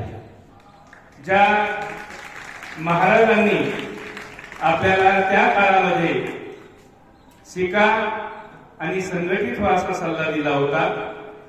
भारताच्या वारी वस्ती ताण्यावरला माझा समाज ज्या दिवशी लेखणी घेईल तलवार सोडून, त्या दिवशी खऱ्या अर्थाने ती महाराष्ट्राची क्रांती ठरेल असा अनमोल संदेश ज्यांनी दिला ते सेवालाल महाराज यांच्या पावन स्मृतीला मी वंदन करतो. विद्यार्थ्यांनो, बऱ्याच वेळापासून तुम्ही या ठिकाणी थांबलेले आहात आणि बऱ्याच वेळेपासून तुम्ही तुमच्या बंधू आणि भगिनीचे विचार सुद्धा ऐकलेले आहात. सगळे महत्वाचा आजचा जो काही अनमोल संदेश होता तो आपल्याला सांगळे यांच्या भाषणात दिसला की विद्यार्थ्यांनी किती ध्येय पिपासू बनायला पाहिजे. पाहिजे की ती ध्येय वेळ बनायला पाहिजे, त्यावेळेस तो त्याचं तो ध्येय पूर्ती करू शकतो. आणि म्हणून आम्ही तर तुम्हाला प्रत्येकच विषयाच्या संदर्भामध्ये वर्गामध्ये तुम्हाला त्या पद्धतीनं मार्गदर्शन करीत असतो की जीवनामध्ये तुम्ही सक्सेस होण्यासाठी काय केलं पाहिजे. परंतु आज एक मूर्तिमंत उदाहरण ज्यांनी आपला शालेय जीवनापासून सगळा प्रवास सुरू करून दाखविला आणि महाराष्ट्र लोकसेवा आयोगाची परीक्षा आणि तिचं यश पादाक्रांत करण्यासाठी त्यांनी जी मेहनत घेतली ते तुमच्यासाठी अत्यंत महत्वाचं होतं. भलेही त्यांचा संदेश किंवा त्यांचा विचार सगळे ऐकणार नाही, परंतु एखाद्यानं जरी तो अंमलात आणला तर त्यांचं सांगणं आणि आमचं कार्यक्रमाला बोलणं हे सार्थक झालं असं आम्ही मानतो. कारण सगळ्यांनीच सगळ्या गोष्टी कराव्या असाही आता काळ राहिलेला नाही. कारण तुम्ही तुमच्या आई वडिलांच्या स्वप्नपूर्तीसाठी सुद्धा आज उदासीन झालेले आहात. शाळेमधल्या शिस्तीसाठी तुम्ही उदासीन झालेले आहात. शिक्षकाच्या बद्दल तुमच्या मनामध्ये तेवढी आस्था आणि आपुलकी राहिलेली नाही. जे ठेवीत असते ते निश्चितच पुढे जाते. आणि म्हणून तुमच्या जीवनामध्ये कलाटणी देणारी ही महत्वाची 2 वर्षे असतात. एक 10वीचं आणि दुसरं 12वीचं. आणि त्या साहेबांनी तुम्हाला इतक्या पद्धतीने व्यवस्थित समजून सांगितलं की तुमचा कुठेही जर तोल गेला नाही, तुम्ही स्वतःला जर सावरलं तर निश्चितच तुम्ही तुमच्या आयुष्यामध्ये यशाच्या शिखरावर जाणार. आणि म्हणून तुम्हाला ही प्रमाणपत्र दिली त्याचं कारण हे की तुमची पहिली प्रेरणा आहे. कोणाला मिळाले असतील नाही मिळाले असतील हा भाग वेगळा आहे. या ठिकाणी शालेय जीवनामध्ये ज्या काही स्पर्धा घेतल्या जातात त्या स्पर्धेतून ते विद्यार्थी घडले जातात. आणि म्हणून ज्यांचे असते ध्येय अतूट, ज्यांची शक्ती असते अपूर्व, तोच दिपवू शकतो जगाला खरा धडाकेबाज होऊन. म्हणून तुमच्यातले जे काही धडाकेबाज असतील तेच उद्या स्वतःच्या कार्यकर्तृत्वानं मोठी होतील. खूप काही उदाहरणं सांगण्यासारखे, खूप उदाहरणातून तुम्हाला प्रेरणा देता येईल, परंतु तितक्या काही आपल्याकडे वेळ नाही. इतक्याच आहे की तुम्ही जर ठरवलं, परंतु तुमच्यातली ती जिद्द, तुमच्यातली ती तळमळ, तुमच्यातला तो अभ्यासाविषयीची आपुलकी आज आम्हाला दिसत नाही. आणि याची चिंता हिवरकर सरांनी आम्ही नेहमी करतो की 2018 पूर्वीचे विद्यार्थी, कोरोनाच्या अगोदरचे आणि कोरोना नंतरचे विद्यार्थी यांच्यामध्ये जो काही बदल झालेला आहे तो निश्चितच चिंताजनक आहे. आणि या चिंतेची तुम्ही काळजी घ्या. याच्यातही काही विद्यार्थी स्वतः सारखे आपलं एक ध्येयानं प्रेरित व्हा. जगातली कुठलीही शक्ती तुम्हाला रोखू शकत नाही, कारण येणारा काळ तुमच्यासाठी बरंच बोलता येईल, पण या ठिकाणी थांबणंही तितकंच गरजेचं आहे. पुढील तुमच्या आयुष्यासाठी 10वी आणि 12वीच्या विद्यार्थ्यांना आणि विद्यार्थिनींना मनपूर्वक शुभेच्छा देऊन थांबतो. धन्यवाद. मुश्किलों से भागना आसान होता है, लेकिन मुश्किलों का सामना करने के लिए जिगर होना चाहिए. आणि जो त्याच्याजवळ असतो तोच यशस्वी होतो. त्यानंतर व्यासपीठावर मी आमंत्रित करतो श्री सानप. आदरणीय व्यासपीठावर विराजमान आपल्या शाळेचे प्राचार्य श्री तराटे सर, प्रमुख पाहुणे व सर्व माझे सहकारी वृंद. मुलांना आज निरोप समारंभ.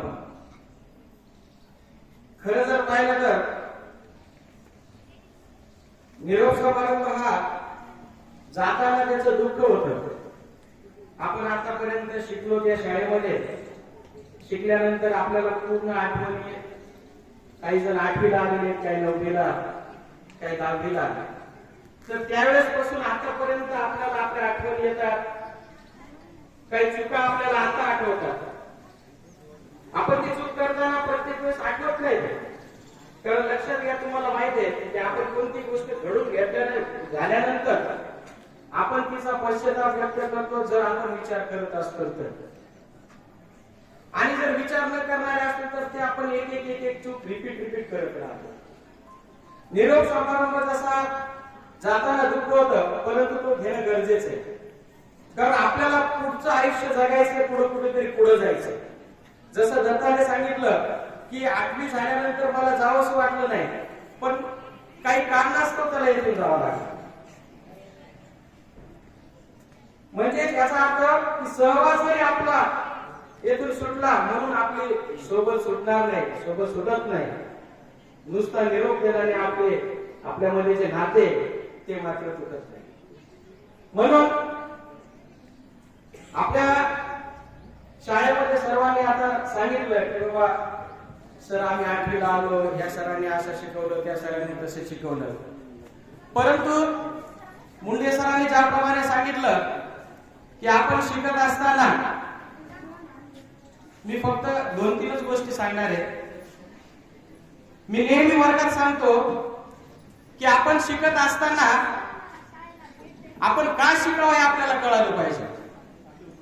ज्या दिवशी आपल्याला कळालं की आपण हे शिकतोय, का शिकतो हे ज्यावेळेस कळालं त्यावेळेस आपल्याला कुणी सांगण्याची गरज नाही की तू अभ्यास कर, तू अभ्यासाला बसलं पाहिजे. आता टोल पडला, आम्ही नेहमी इथं 7:30 वाजता अभ्यासाला मुलांना बसवतो. मी प्रत्येकाला म्हणतो की तुम्ही तो टोल पडला म्हणजेच अभ्यासाला बसलं पाहिजे का, तर नाही. तर ते तुमच्या मनानं ज्यावेळेस आपलं काम झालं त्यावेळेस आपण आपल्या अभ्यासाला बसलं पाहिजे. आणि म्हणून मी प्रत्येक वेळेस म्हणतो की तेच मुलं पुढे जातात की ज्यांना काळजी नावाची गोष्ट असते. मग ती काळजी आपल्या घरच्यांची असेल, त्याच्यामध्ये प्रामुख्याने आई वडील असते.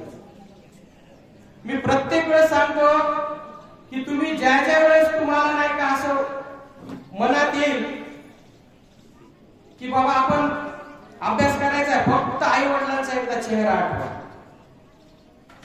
ते शेतात काम करत असतील, कुठे मोलमजुरी करत असतील, उन्हा तान्हात काम करत असतील, एवढं करून आपल्याला पैसा पुरवतात, 10वी-12वीला पैसा खर्च करतात, बाहेरगावी तुम्ही शिकायला जातात. आज मुलं भरपूर MPSCच्या नावाखाली भरपूर दूरवर अभ्यास करायला जातात आणि त्याच्यात ते क्वचितच सक्सेस होतात. म्हणून दत्तानी सांगितल्याप्रमाणे की आपला बी प्लॅन पण आपला ठेवलेला असावा, त्यावेळेसच आपण आपल्या या मार्गाकडे गेलं पाहिजे. म्हणून नेहमी लक्षात घ्या, आई वडिलांचा एकदा चेहरा आठवा आणि त्यांचे कष्ट आठवा, मग तुम्ही आपोआप पुढे जायला लागतात. आपोआप आपल्याला कळतं की आपण शिकलं पाहिजे, आपण योग्य मार्गाने गेलं पाहिजे. तर मुलांनो, आपण जाता एकच सांगू इच्छितो की शिक्षकच एक असा प्राणी आहे की त्याला कुणीही आपल्यापेक्षा मोठं हवं असं वाटतं. म्हणजे विद्यार्थी आपल्यापेक्षा उंच भरारी घेऊन आपल्यापेक्षा खूप उच्च पदस्थ ठिकाणी जाऊन असं त्यांना वाटतं. म्हणून एक शेवटी जाता जाता म्हणतो की खुदी को कर बुलंद इतना, पूर्णपणे नीट आहे का, खुदी को कर बुलंद इतना कि हिमालय के ऊपर जा पहुंचे, खुदी को कर बुलंद इतना कि हिमालय के ऊपर जा पहुंचे, खुदा भी तुमसे आकर पूछे बोल बंदे तेरी रजा क्या है. धन्यवाद. सन्माननीय व्यासपीठ उपस्थित असलेले सर्व विद्यार्थी आणि विद्यार्थी लागला मोबाईलचं. आपण मोबाईल वेळे झालो, आपण मोबाईल वेळे न होता ध्येय वेळे व्हा, वाचन वेळे व्हा, पुस्तक वेळे व्हा. आणि मी तर नेहमी म्हणतो की माणूस हा वेळा झालाच पाहिजे, परंतु तो ध्येयाने वेळा झाला पाहिजे. आणि जी जी माणसं ध्येयाने वेळी झाली ना, त्या माणसांनी या जगामध्ये इतिहास घडवलेला आहे. म्हणून ध्येय वेळे व्हा. ध्येय वेळे जर झाला तरच तुम्ही इतिहास घडवू शकता. आणि म्हणून ध्येय वेळा हा आपल्यामध्ये असला पाहिजे. पण वेळ कशासाठी व्हायचं हेही आपल्याला कळालं पाहिजे. वेळ कशासाठी व्हायचं? मोबाईलचा वेळ आहे, पण या मोबाईलच्या वेळमधून राजहंसाप्रमाणे चांगलं टिकण्याचा जर प्रयत्न केला तर निश्चित ते तुमच्या जीवनाला कलाटणी त्या ठिकाणी देऊ शकतं. म्हणून असं काही मोटिवेट देणारे आदर्श आपण डोळ्यासमोर जर ठेवले, निश्चित आपलंही जीवन त्याप्रमाणे सुंदर त्या ठिकाणी होऊ शकतं. आणि म्हणून अशा काही अनेक प्रकारच्या जीवनामध्ये येणाऱ्या ज्या काही अपयशाच्या घटना तुमच्यामध्ये येतील त्यावेळेला कदापि खचून जाऊ नका, निराश होऊ नका, नाराज होऊ नका. पुन्हा त्या ध्येय वेळापणा आपल्या मनावर ठेवा. जास्तीत जास्त प्रयत्न करा, यश खेचून आणण्यासाठी प्रयत्न करा आणि हे प्रयत्न निश्चित तुमच्या जीवनाला चांगल्या पद्धतीचा आकार देऊ शकतील. बोलण्यासारखं खूप आहे, परंतु वेळेचं ध्यान मला वेळ दिला त्याबद्दल त्यांचे धन्यवाद आणि तुमच्या भावी आयुष्यासाठी खूप खूप शुभेच्छा. त्यानंतर श्री पुंडे सर. आदरणीय सेवालाल महाराज यांच्या प्रतिमेस मी विनम्र अभिवादन करतो. सन्माननीय आमचे मार्गदर्शक आचार्य तथा मुख्याध्यापक आदरणीय दराडे सर आणि या मंचावर व्यासपीठाचे असलेले सर्व याचे प्रमुख अतिथी, तसेच तुमच्यातलेच या ठिकाणी आज गुरुजीच्या आणि व्यासपीठाच्या रंगमंचावर सन्मान स्वीकारायला या ठिकाणी उपस्थित झालेले दत्तात्रयजी सांगळे, त्याचबरोबर अतिशय कठीण परिस्थितीमध्ये आपली दिनचर्या घेत आणि जीवनाचा संघर्षचा प्रवास घेत नितीन चव्हाण यांनी एक अतिशय चांगली असे त्याच्या जीवनामध्ये यशाची पायरी चढली असे. नितीन चव्हाण आता हे तुमच्यातलेच आहेत.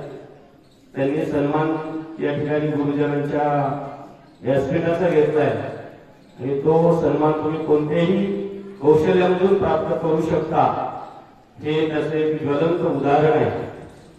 बालमित्रांनो, आजचा कार्यक्रम पाहून अतिशय भारावून गेलो.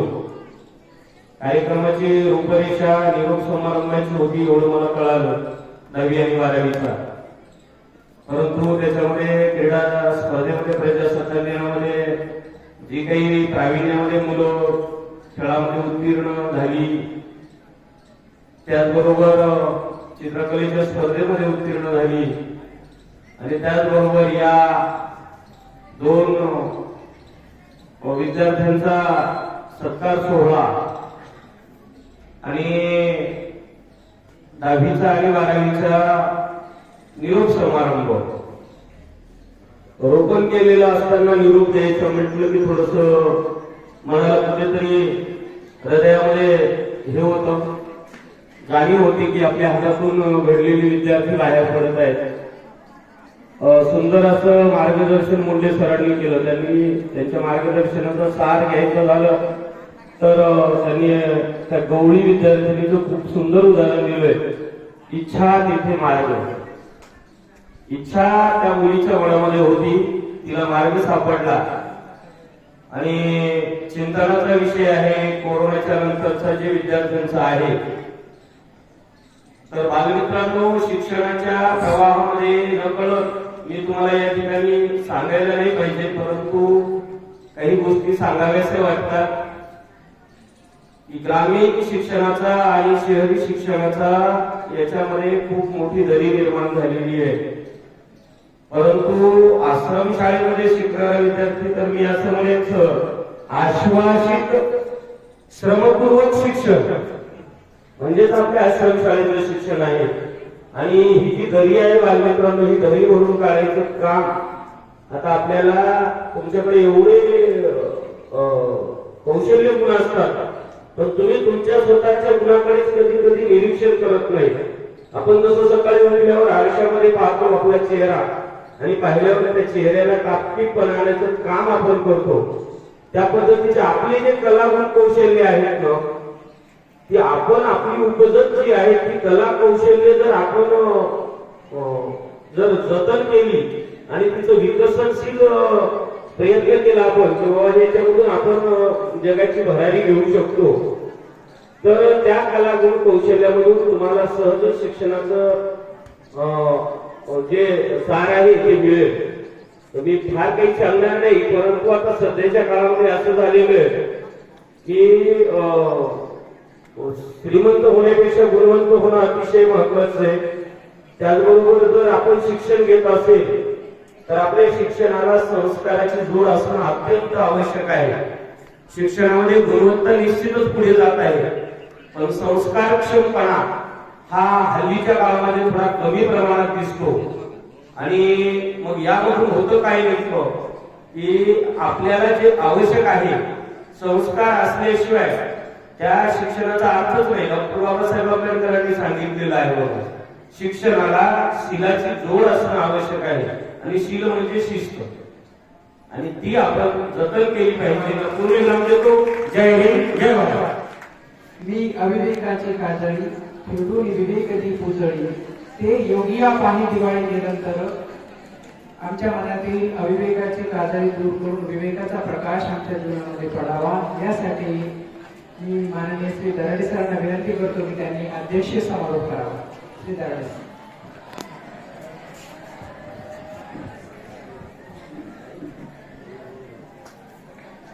बैठे बैठे सावधान.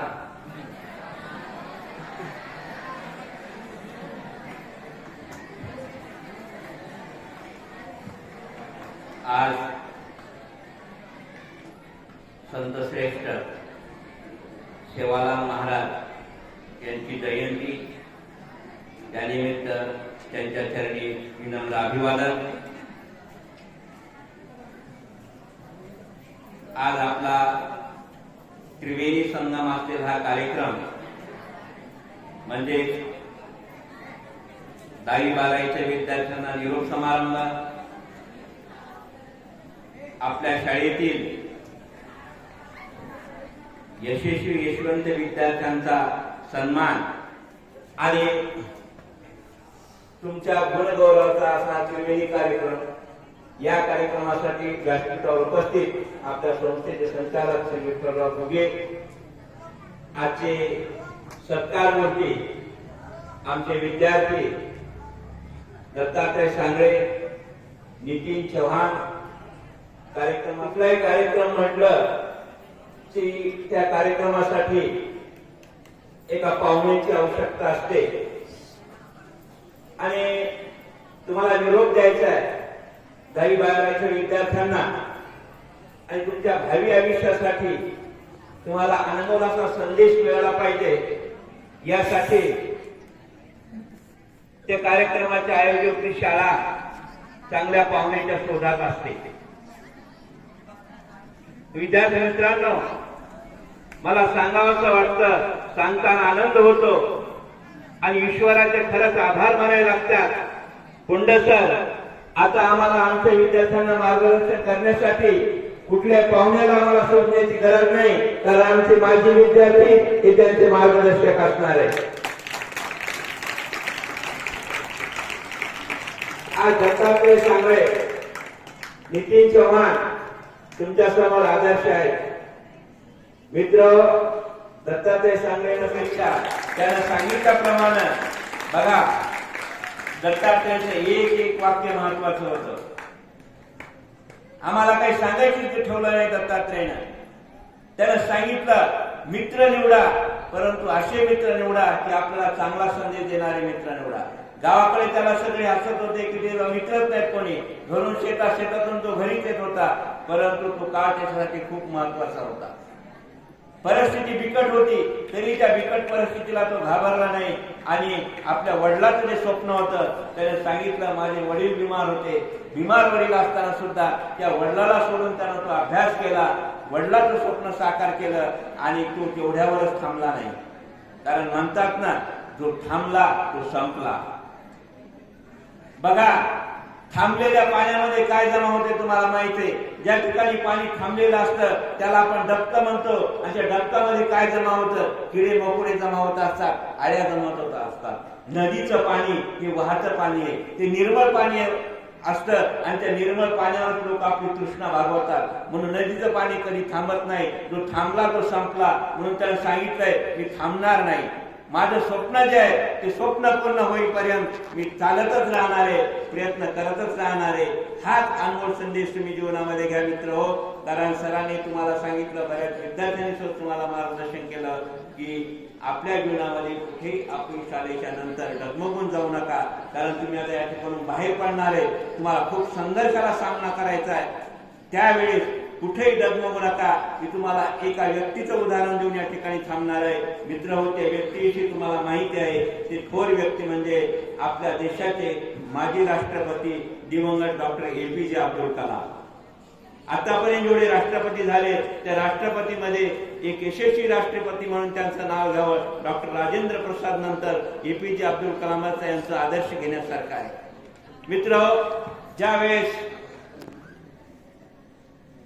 डॉक्टर APJ अब्दुल कलाम 12वी उत्तीर्ण झाले आणि 12वी उत्तीर्ण झाल्याच्या नंतर त्यांना मार्गदर्शन करणारा असा कोणी नव्हता, कारण त्यांचे वडील नावाडी होते. घरी असं काही फार मोठं शिकलेलं कोणी नव्हतं, म्हणून त्यांनी BSc ला प्रवेश घेतला. BSc ला प्रवेश घेतल्याच्या नंतर शेवटच्या वर्षाला फायनल इयरला गेल्याच्या नंतर, कारण त्यांचं स्वप्न होतं की मला पायलट बनायचं. दत्तात्रेयाने सांगितल्याप्रमाणे पायलटच्या जागा किती होत्या? 7 आणि एरोनॉटिकल इंजिनिअरिंग पास झालेले विद्यार्थी होते 8. 7 जागेसाठी 8 विद्यार्थी त्या ठिकाणी मुलाखतीला आले. मित्र, मुलाखत झाली आणि ही परीक्षा पास झाले. ज्यावेळेस APJ अब्दुल कलाम ते टॉपर होते, टॉपमोस्ट होते त्या आतमध्ये. ऍप्लिकेशन केलं, मुलाखत झाली. मुलाखत झाल्याच्या नंतर रिझल्ट लागला. 7 जणांचं सिलेक्शन झालं. त्या 7 जणांच्या सिलेक्शनामध्ये APJ अब्दुल कलामचं नाव नव्हतं. इतर 8 पैकी इतर 7 जणांच्या त्या ठिकाणी निवड झाली. APJ अब्दुल कलाम हताश झाले. ते ज्या ठिकाणी राहत होते त्या ठिकाणी एक रामकृष्ण मठ होता. त्या मठामध्ये गेले, त्यांच्यावर अध्यात्माचे सुद्धा संस्कार होते. मठामध्ये गेले आणि तिथे बसून ते रडू लागले. रडत असताना त्या मठातल्या स्वामींनी पाहिलं. APJ अब्दुल कलाम जवळ गेले, म्हणले, बाळ, तू का रडत आहेस? APJ अब्दुल कलामने सांगितलं की माझी मुलाखत झाली आणि त्या मुलाखतीमध्ये मी टॉपर असून सुद्धा मला यश मिळालं नाही, मी अयशस्वी ठरलो. स्वामीजींनी त्यांच्या डोक्यावरून हात फिरवला, पाठीवरून हात फिरवला आणि स्वामीजींनी सांगितलं, तू हताश होऊ नको, निराश होऊ नको.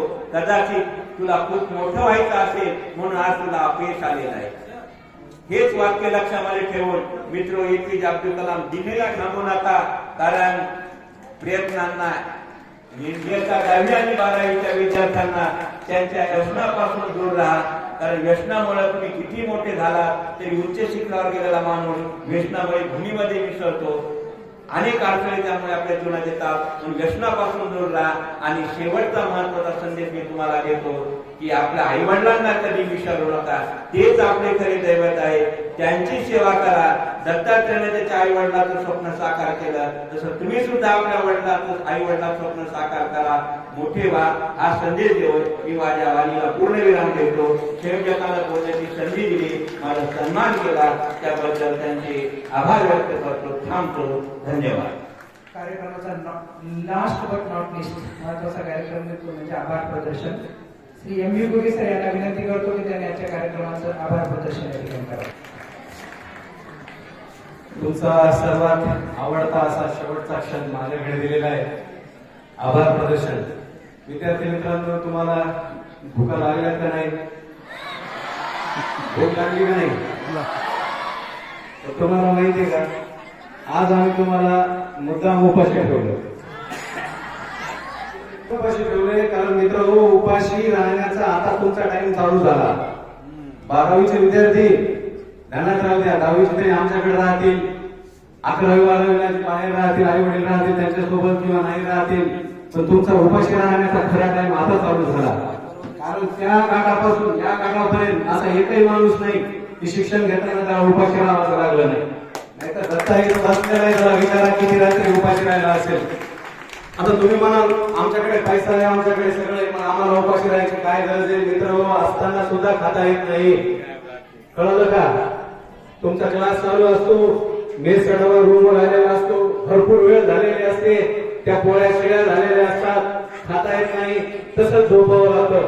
आणि विद्यार्थी मित्रांनो, जे लोक उपाशी झोपले, ज्यांनी उपाशी दिवस काढले लक्षात माझ्याकडे, तेच खरे आयुष्यात यशस्वी झाले. डॉक्टर बाबासाहेब आंबेडकर असतील, सरांनी उदाहरण सांगितलं, डॉक्टर APJ अब्दुल कलाम असतील, तुम्हाला उदाहरण सांगू, हे सगळे लोक आयुष्यात उपाशी राहिले. कारण शिक्षण हे उपाशी पोटीच घेता येतं, कारण फुल जेवल्यावर झोप लागते, कळलं का? कारण आपण फुल जेवलो की आपल्याला झोप लागते. ज्यांना ज्यांना पुढे भविष्यात शिकायचंय त्यांनी थोडं तरी कमी जेवा, एक पोळी कमी खा, एवढंच सांगतो. आणि एक फक्त तुमच्याकडून एक माझी अपेक्षा आहे की आयुष्यात असं काही काम करू नका की लोक तुम्हाला विचारतात रे कोणत्या शाळेचं रे, हे कोणत्या शाळेमध्ये शिकलं. असं काहीतरी काम करा की लोक तुम्हाला विचारले पाहिजे बेटा तुझी शाळा कोणती होती. एवढंच एक तुम्ही ध्यानात ठेवा. खूप आज तुम्हाला सकाळपासून आपल्याकडे आलेल्या पाहुण्यांनी, आपल्या प्रमुख पाहुण्यांनी तुम्हाला मार्गदर्शन केलं. आपल्या या शाळेचे महाविद्यालयाचे प्राचार्य आदरणीय श्री दराडे सर यांनी आपल्याला मुलात मार्गदर्शन केलं. त्याबद्दल मी आदरणीय दराडे सरांचे आभार व्यक्त करतो. आपल्या व्यासपीठावर रामशास्त्री परभुणे यांच्या लेखणीचा वारसा लाभलेले आदरणीय श्री हिवरकर सर, मुंडे सर, कुंड सर, त्यानंतर आपलाच विद्यार्थी दत्तात्रय, त्यानंतर नितीन. विद्यार्थी मित्रांनो, मला दत्तात्रय विषयी खूप अप्रूप वाटतं. दत्तात्रय मला अजूनही दिसतो 9वीच्या वर्गामध्ये तो सगळ्यात शेवटच्या बेंचवर बसायचा. ध्यानात राहू द्या, कळालं का? तो सगळ्यात शेवटच्या बेंचवर बसायचा. आणि मी जे गणित सोडवलंय का किंवा मी जे सोडवलंय का तो त्याच्या पुढे 2-3 सरावांच्या पुढे असायचा. हे ध्यानात राहू द्या. मी जेव्हा जेव्हा त्याच्याजवळ जायचो आणि म्हणायचो की हा काय करतोय, त्याच्या पुढे असायचा, खूप पुढे गणित सोडवले असायचा. तो म्हणायचा सर माझं झालं. मग मलाच त्याच्यासाठी काहीतरी पूरक द्यावं लागायचं. तेव्हा अ कड होतं दत्तात्रय. मग मला त्याला अ ब कड असे 4 स्तर होते, त्यामध्ये त्याला गणित द्यावं लागायचे. कारण माझ्यासाठी पण ते आव्हान होतं. कारण विद्यार्थी मित्रांनो, दत्तात्रय सारखे विद्यार्थी वर्गात असणं हे खरंच शिक्षकासाठी एक नशीब असतं. कळालं का? शिकवण्याची खूप मजा येते माहिती का तुम्हाला. उगाच वनवे काही कामाची नाही, ती ट्रॅफिक वनवे काही कामी नाही. खूप तयारी करून यावं लागते अशा विद्यार्थ्याला शिकवण्यासाठी. आणि दत्तात्रय आज सरकार खात्यामध्ये आयुक्त झालाय, क्लास 1चा झालाय. खूप अभिमान वाटला. तसंच आपला नितीन आणि अनेक विद्यार्थी आयुष्यामध्ये सक्सेस झाले. तुम्ही बी असे सक्सेस व्हाल मी अशी अपेक्षा करतो. त्यानंतर 10वीच्या आणि 12वीच्या विद्यार्थ्यांनी इथे मनोगत व्यक्त केलं, त्यांच्या भावना पोहोचल्या. ज्यांनी नाही मनोगत व्यक्त केल्या त्यांच्या पण आमच्यापर्यंत भावना व्यक्त केल्या. आमच्यापर्यंत सगळ्यांच्या भावना पोहोचत असतात. कारण आम्ही तुमच्यासाठी आई वडिलांसारखे असतो. आम्हाला सगळं काही इथून कळतं, फक्त आम्ही थोडं डोळे दाखवून बघत असतो. कळलं का? त्यानंतर या कार्यक्रमासाठी आपल्या शाळेचे इतर कर्मचारी असतील, त्यांनी खूप मेहनत घेतलेली आहे. तुमच्यासाठी जेवण तयार केलं, त्यांचे पण खूप आभार. माझे सहकारी सर्व बंधू यांनी पण या कार्यक्रमासाठी जी मेहनत घेतली त्यांचे पण मनपूर्वक आभार. या कार्यक्रमाचं अथक असं समालोचन करणारे, सूत्रसंचालन करणारे माननीय श्री सांगळे सर यांचं पण मनपूर्वक आभार. आणि विशेष असा आभार म्हणजे आपले श्री पोगे सर. विद्यार्थी मित्रांनो, त्यांचा जर स्टॅमिना पाहिला ना तर मला तुमची क्यू येते. आता किती वेळापासून उभे तुम्ही बघा ना, तुम्ही थोडं निरीक्षण करावं ते किती वेळापासून. जसं कार्यक्रम स्टार्ट झालाय का तसं ते बसतायत. त्यांना फेटा बांधायला मागे बोलावलं होतं तर ते म्हणले माझा 2 मिनिटाचा सर व्हिडिओ चाललाय. म्हणजे एवढी तळमळ, इतकी तळमळ पाहिजे आपल्या एखाद्या कार्याविषयी, तेव्हा आयुष्यात माणूस सक्सेस होतो आणि चांगले व्हिडिओ आपल्याला बघायला मिळतात. त्यामुळे तुम्ही लाईक करा, शेअर करा, सबस्क्राईब करा, ही विनंती तुमच्यासाठी. आणि उत्तम अशी साऊंड सिस्टीमची व्यवस्था आपल्या इकोनॉमीचे श्री आंबोरे यांचा पण मनपूर्वक आभार व्यक्त करतो. आणि हा कार्यक्रम इथे संपला संयोगाच्या वतीने. आणि आपले प्राध्यापक श्री भिसे सर जे अनावधानाने चुकून आहेत माझ्याकडून, त्यांचं पण मनपूर्वक. आणि आपल्या अन्नपूर्णा नगरीचे संचालक नागरे सर यांचेही अभिनंदन. आणि संस्थेचे संचालक श्री विठ्ठलराव प्रतापराव घुगे पाटील यांचं सुद्धा मनपूर्वक अभिनंदन. त्यानंतर इंग्लिश स्कूलचे प्राचार्य श्री हाते सर यांचे सुद्धा मनपूर्वक आभार. मीनाताई ठाकरे आश्रम शाळेचे मुख्याध्यापक वेळात वेळ काढून दिवसभर झाले आपल्यासोबत बसलेले श्री कुंड सर यांचं सुद्धा मनपूर्वक आभार. आणि अध्यक्षांच्या वतीने हा कार्यक्रम संपला. अनाथांना जर कोणाचं नाव घ्यायचं राहिलं असेल गडबडीमध्ये कारण तुम्हाला धोका लागलेला आहे, त्यामुळे मी थोडं गडबडीत घेतले, त्यामुळे त्याला क्षमा असावी. धन्यवाद. ज्यांना शाळेला